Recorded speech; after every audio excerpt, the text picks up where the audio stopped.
Salut tout le monde, alors voilà, aujourd'hui spéciale vidéo enquête exclusive, zone interdite, on va se plonger dans les coulisses des gardes des étudiants en médecine. Alors la question qui va se poser aujourd'hui c'est: où dorment ces étudiants? Alors juste petit topo, avant même d'être interne, pendant l'externat, la période un peu de formation, pratique et théorique, les étudiants sont souvent amenés à faire des gardes quand même de nuit à l'hôpital et se retrouvent du coup forcément à y dormir. Pour ça en général, bon, il y a des chambres qui sont mises à disposition. Évidemment aujourd'hui on va pas se pencher sur les chambres plutôt correctes sur lesquelles il n'y a rien à dire, sinon ce serait pas marrant. Du coup j'ai demandé aux externes qui me suivent de m'envoyer des photos des pires chambres de garde qu'ils ont vues. Et du coup aujourd'hui on va les regarder et les commenter ensemble.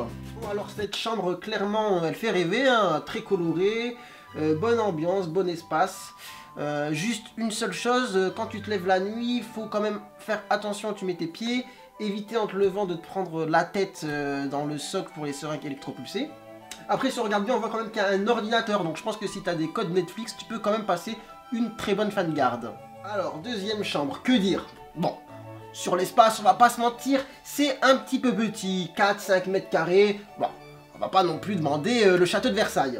Petit vis-à-vis sur une fenêtre avec des stores, donc je pense qu'on peut avoir un matin avec vue sur le lever de soleil, c'est pas mal. Et puis après derrière, on voit effectivement qu'il y a des vestiaires, des petits casiers, donc on peut ranger ses affaires. Ça va, franchement, il y a pire. Bon, chambre suivante, celle-là on est toujours sur du lit haut de gamme. Et c'est une chambre, on va dire, qui sert à développer un petit peu ton sentiment d'empathie envers le patient. Tu te retrouves dans un environnement un petit peu similaire, ça permet de développer voilà, justement ces capacités un peu cachées en toi, d'empathie, etc. Et puis après, bon forcément, on est un peu quand même dans le luxe, je trouve. On a un petit vélo d'appartement juste à côté, au cas où tu as envie de faire un petit peu d'exercice vers les 3-4 heures du matin, on sait jamais. Puis voilà, après niveau espace, bon on est gâté, faut juste faire un petit peu le ménage je pense. Ah, cette chambre je la kiffe. Bon, comme vous l'avez peut-être remarqué, moi j'aime beaucoup le bleu, vous voyez les murs derrière moi, c'est un petit peu ma couleur préférée.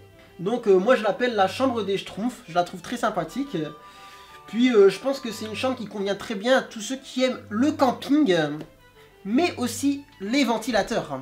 Bon, chambre suivante, on est sur du basique, du rudimentaire. Pas grand chose à dire, on a une bonne surface, un lit convenable, même un petit chevet apparemment à côté. Bon, après effectivement, tu pourrais un petit peu t'y sentir comme en prison, comme au bagne, mais ça c'est le ressenti de chacun. Faudrait juste modifier un petit peu la déco je pense.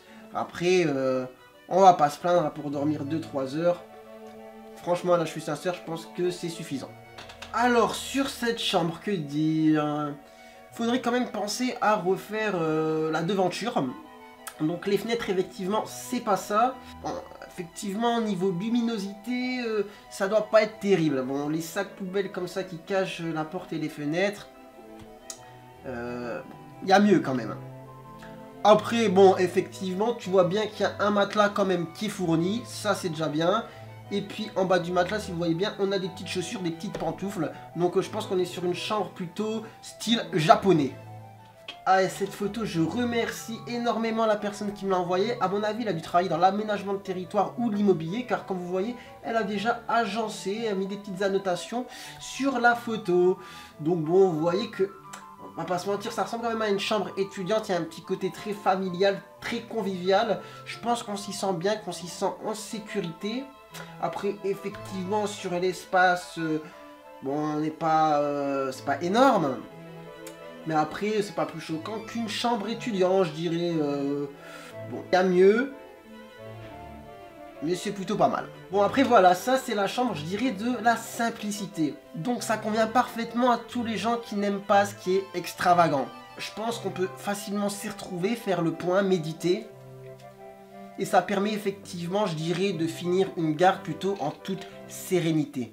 Bon, maintenant je vais vous rassurer, toutes les chambres ne sont évidemment pas comme celle-ci. Hein, j'ai déjà dormi dans des chambres de garde où il y avait la télé avec des chaînes que je n'avais même pas chez moi. Mais bon, c'est important de savoir que parfois on se retrouve à dormir dans des endroits comme je vous les ai montrés. Et personnellement, moi je trouve ça choquant. Quand tu sais que l'étudiant est à l'hôpital depuis le matin, qui travaille quasiment de manière gratuite, et que finalement à 2-3 heures, 4 heures du matin quand il peut aller se coucher, on lui dit d'aller dormir par terre. Perso je trouve que ça le fait moyen. Alors pour moi deux solutions, soit il y a une chambre de garde correcte, et on ne demande pas le Ritz, hein, juste un vrai lit et un toilette, à ce moment pas de souci pour les gardes, soit comme dans certains hôpitaux, on n'a pas de chambre adéquate à proposer à l'externe, on lui dit de rentrer chez lui vers minuit, 1h du matin. Ça permet à l'étudiant de voir un petit peu comment se passe une garde de nuit à l'hôpital, évidemment sur une petite partie, de 18h30 à minuit, sans devoir à se retrouver à dormir par terre entre une chaise et un bureau. Donc voilà, je trouvais que c'était quand même un sujet important à aborder. Voilà, j'espère que les choses évolueront dans le bon sens. Après, comme je vous l'ai dit, c'est des cas à part, faut pas généraliser. Sur la majeure partie de mes stages pendant mon externat, j'ai dormi dans des chambres plutôt correctes. Maintenant voilà, faut juste savoir que parfois, on se retrouve à dormir dans des endroits comme je vous les ai montrés. Donc voilà, j'espère que cette vidéo vous aura plu. Si c'est le cas, n'hésitez pas à liker, commenter, partager et à vous abonner à ma chaîne si c'est pas déjà fait. Et sur ce, moi je vous dis à bientôt pour de nouvelles vidéos. Ciao ciao.